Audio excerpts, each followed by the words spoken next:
On this edition of the Newsmakers, Iraq's latest addition to the national army. But will the Shia militia's new role make the country's sectarian tensions worse? Also on today's program, the big cover-up. We'll look at why a Moroccan TV channel tried to teach women how to hide the signs of domestic abuse.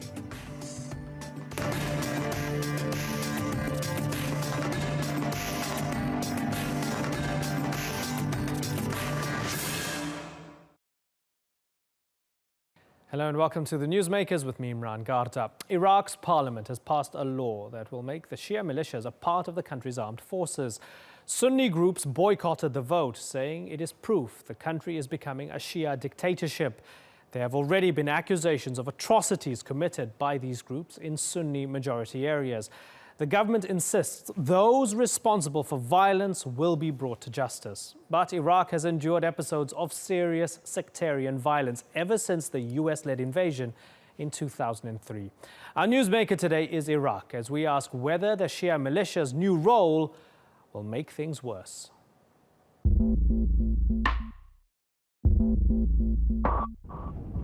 The amalgam of forces fighting against Daesh has cinched the noose tight. Mosul, captured in 2014, is Daesh's last stronghold in Iraq.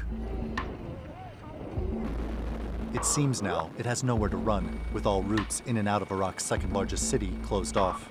But with a major victory against Daesh on the horizon comes the specter of greater sectarian strife. Popular mobilization forces, comprised of Shia militias, are at the center of this worrying prospect. They've been instrumental in taking back territory from Daesh. But they've also been accused of human rights violations, including extrajudicial killings, kidnappings, and torture. Some fight under a nationalist banner, such as those loyal to Shia cleric Muqtada al-Sadr, while others have a strong adherence to Iran, a country which, like Iraq, has a Shia majority. Many Sunnis have long protested against the Shia-dominated government in Baghdad, accusing it of discrimination and exclusion. Sentiments deeply felt by many Shia during the rule of Saddam Hussein and his Sunni-dominated Ba'ath Party.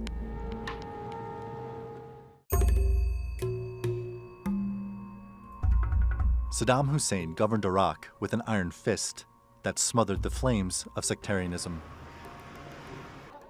But once that grip was broken, a smoldering divide was revealed.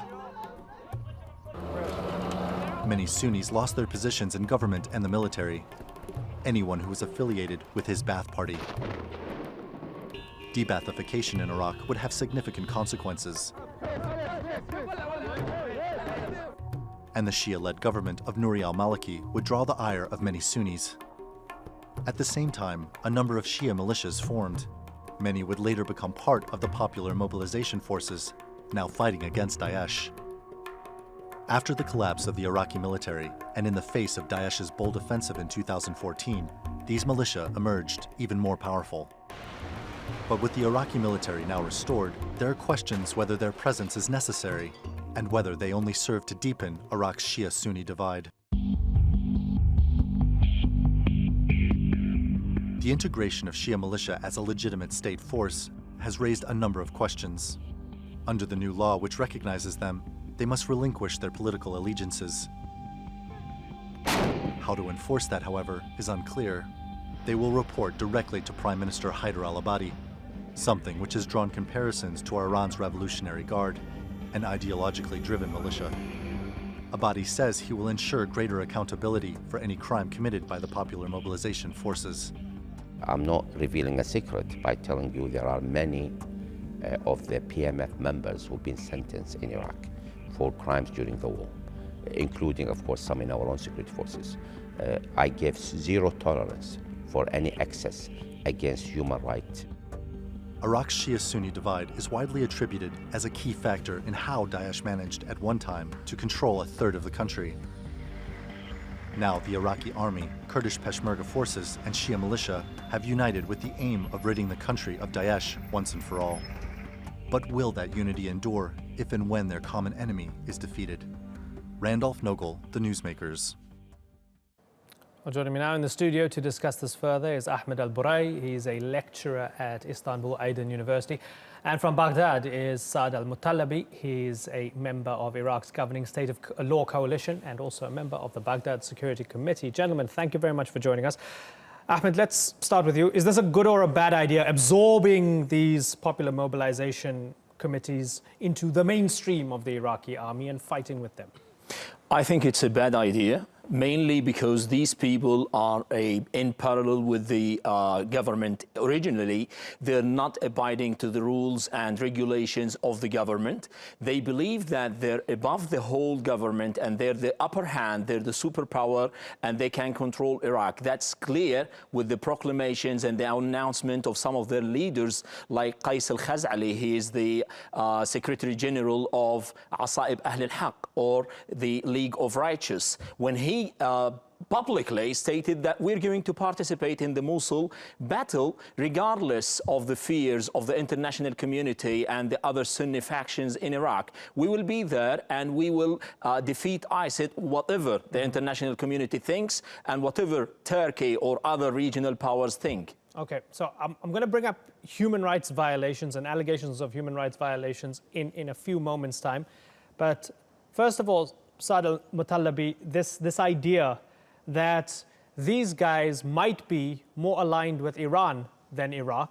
When people look at photographs of, say, the Quds Forces commander Qasem Soleimani with popular mobilization forces and their commander Abu Mahdi al-Muhandis, these guys flying Lebanese Hezbollah flags, them brandishing pictures of Ayatollah Khomeini and so on, you would understand why people would be freaking out that maybe these guys are ideologically aligned with Iran and they're not truly representing the Iraqi people, wouldn't you? Yes, definitely. I mean, Iraq today is an open battlefield for regional powers and international powers. As you very well know, we have a large contingency of Turkish troops who are aligned with Mr. Athir al-Nujayfi, who has openly declared his alliance to Turkey and his obedience of all Turkish decisions, again with his brother, Mr. Osama al-Nujayfi. And of course we have Masoud Barzani, who has an agreement with the Turkish government for 50 years to come on matters of oil and exports. So in return, it's very natural for the other side, since we are speaking philosophically now, that the other side will see themselves as marginalized.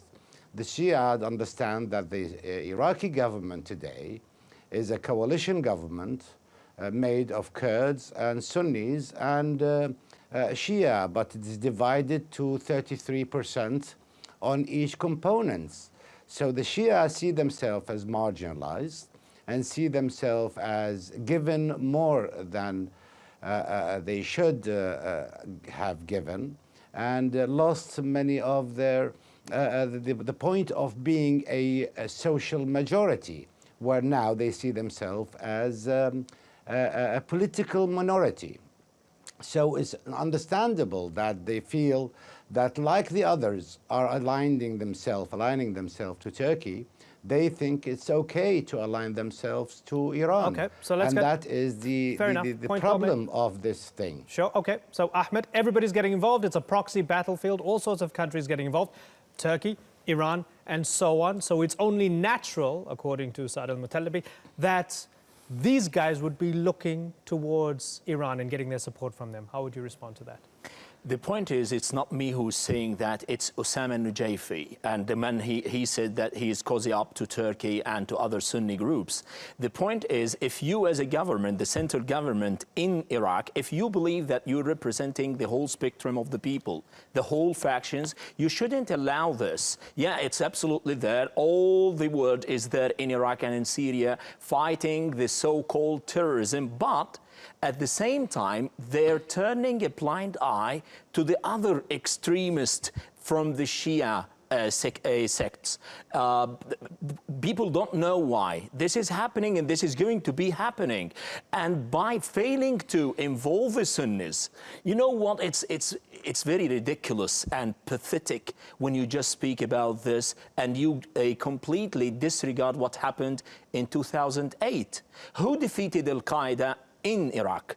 It was the Sunni Muslims, it was the Sunni tribes at the time of 2008.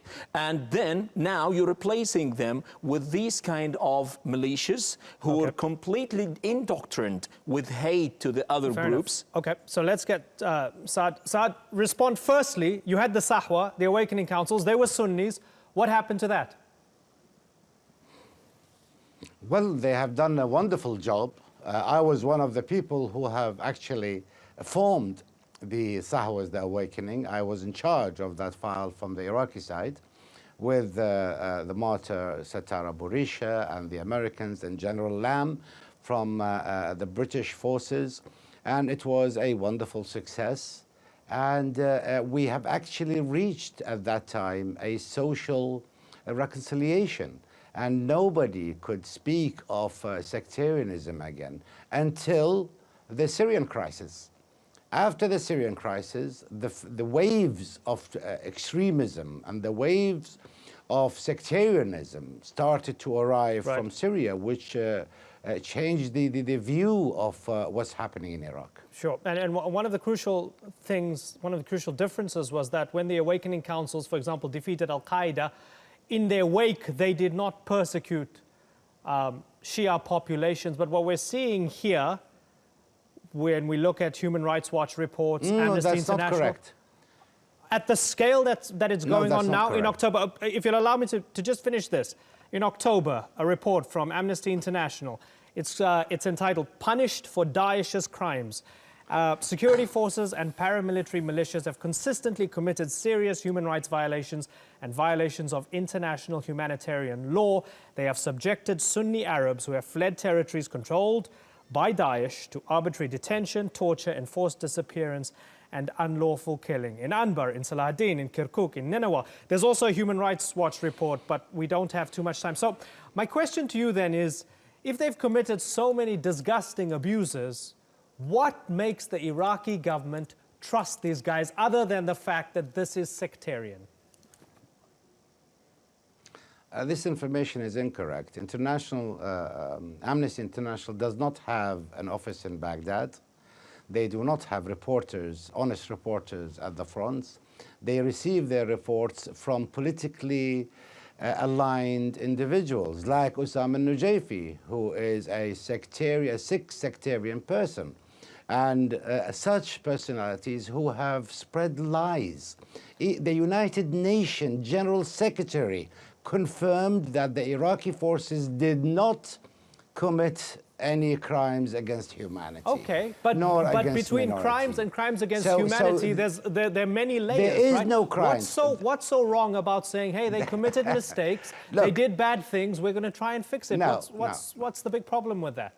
It sounds as if the Prime Minister is saying there is no such thing.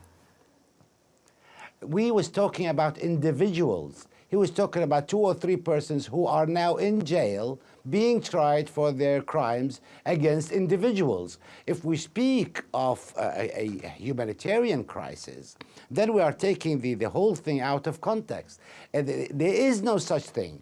So unfortunately, I mean, there are people who are benefiting from such rumors and trying to initiate a further internal Iraqi sectarian distrust. So for the record, Amnesty International and Human Rights Watch are both wrong.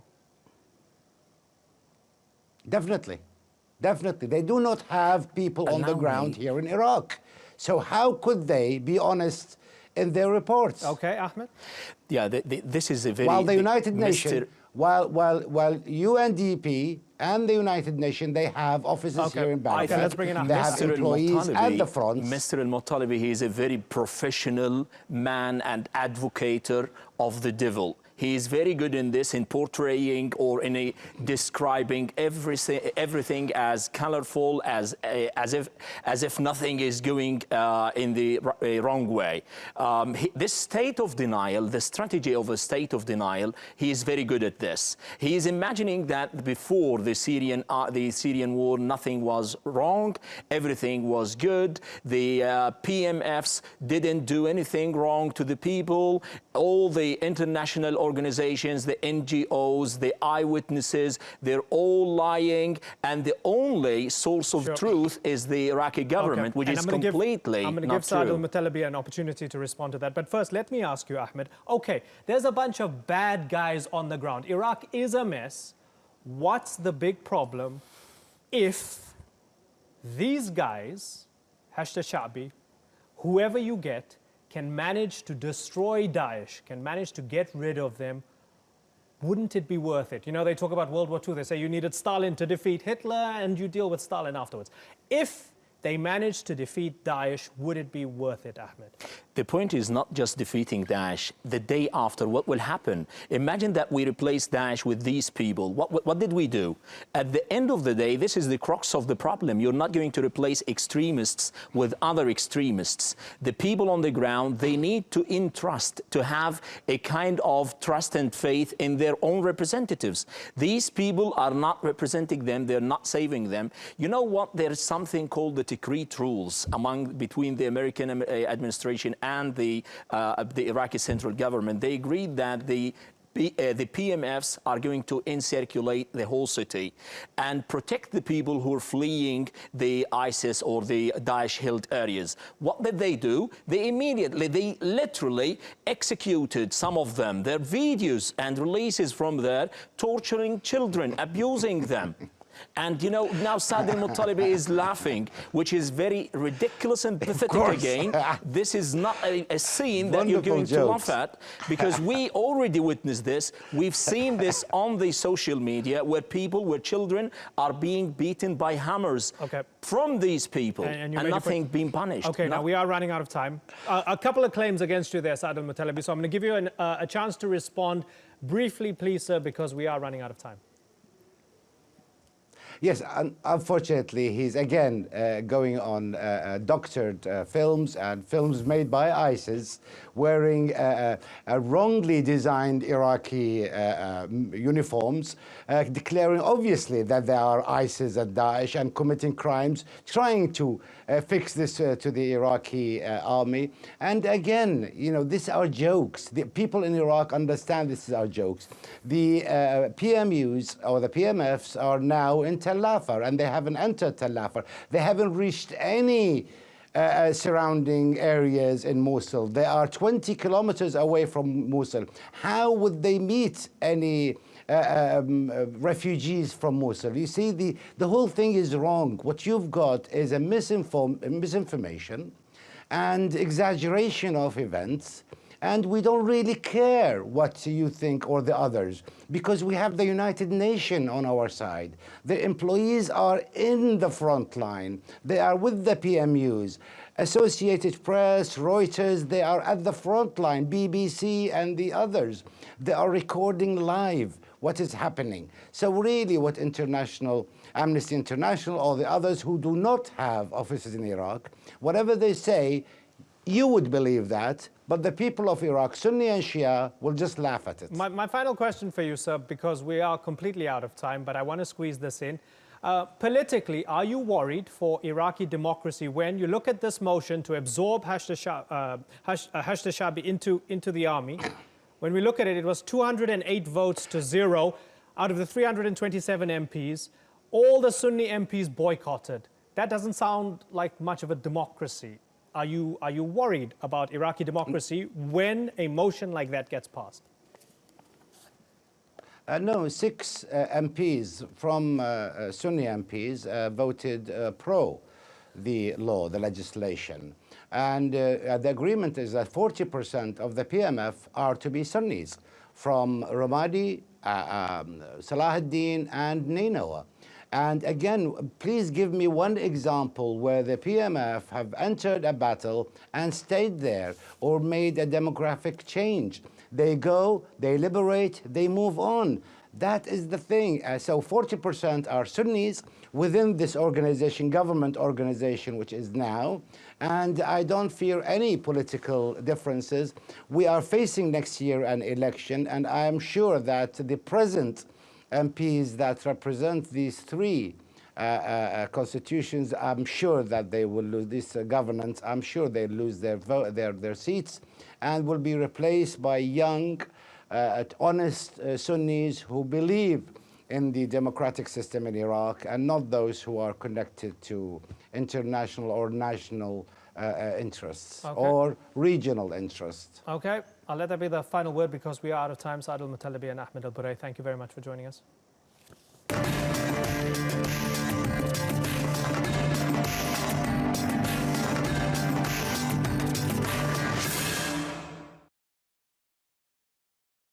To mark the International Day for the Elimination of Violence Against Women, one Moroccan TV channel came up with a novel idea. They aired a segment teaching women how to hide the signs of domestic abuse with makeup. The channel has now apologized and removed the clip from their website. But as with anything on the internet, that's no guarantee that it's gone forever. Christine Pirovalakis takes a look.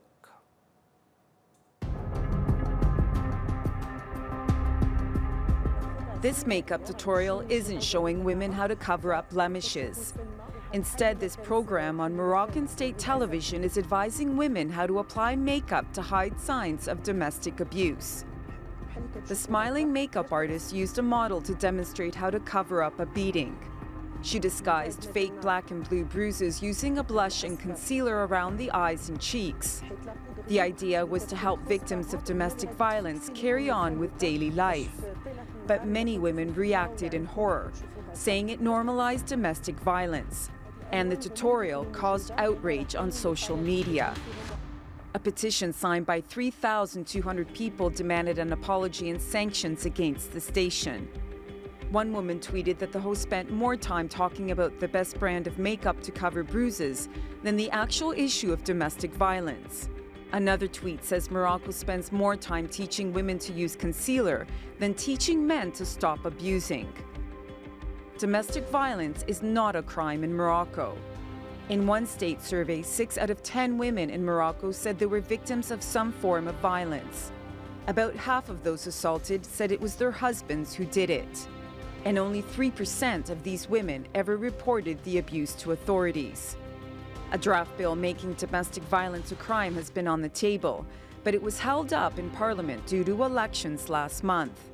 But critics say it falls short of ensuring victims will get the help they need. As for the TV channel that offended so many women, it has since removed the makeup clip from its website and apologized.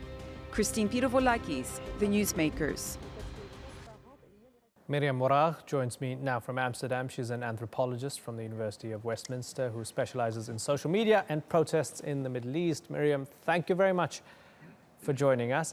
When I saw this on social media, I had a suspicion that maybe this was a stunt by either the channel or employees within the channel doing this to raise awareness, and then later on, of course, you know, going through the whole kind of pantomime of apologizing and so on. But the fact that they did it on the International Day for the Elimination of Violence Against Women, I wonder, did they meant to do this and raise awareness, didn't they? Well, I mean, I think it's interesting that you say that it's very hard to believe and that it probably was meant to provoke debate. But I think you give them too much credit. I think the problem is much deeper. That even the fact that it is something that was planned to be aired on a day against violence against women didn't really sort of raise the kind of reflex that this was an improper program. Shows how normalized indeed domestic violence is, but also how part of the process of normalization is the fact that the media handles it in such a sort of random, normal manner instead of responding with shock. So I think, yeah, we've been actually a little naive about the level of complicity and complacency of national media in maintaining domestic violence. So is the silver lining that that segment might have opened up this debate? We're talking about it now on an international station, and it might have reignited the debate within Morocco.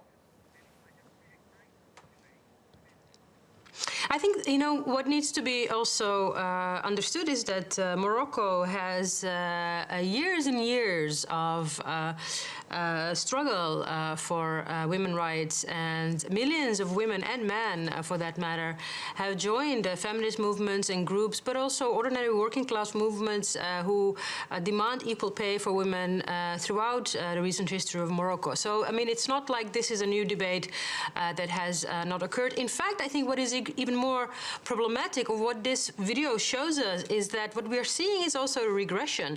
There have been a number of rights that have been won by women's groups or that have been finally accredited by the state in the last 20 years. And what you see is you can actually not count on the process and progress that was made before, that there can actually be a moment of regression, that you have to go back to basics and try to win over some of the rights again. So I think what we see here is also a step back. It's not just a continuation of a sort of normalized understanding of that women should cover their abuse, but it's actually also adding insult to injury and pushing us a step back. And I think that Morocco shows us in a way that this is part of an international trend. We've seen across the world, I mean, whether it's Trump's comments on groping women, Turkish women protesting against a new law and legislation, women groups in the UK fighting against covering up of rape and sexual abuse. So you see actually that this is also part of a global trend where women are being pushed on the defense again, while sort of almost ironically we've thought that some of these basic issues have already been won. So we're sort of fighting multiple struggles at the same time, new ones and old ones. Yep, point well made. Miriam Wiraq, unfortunately, I've got to wrap. It's been a pleasure talking to you. Thank you very much.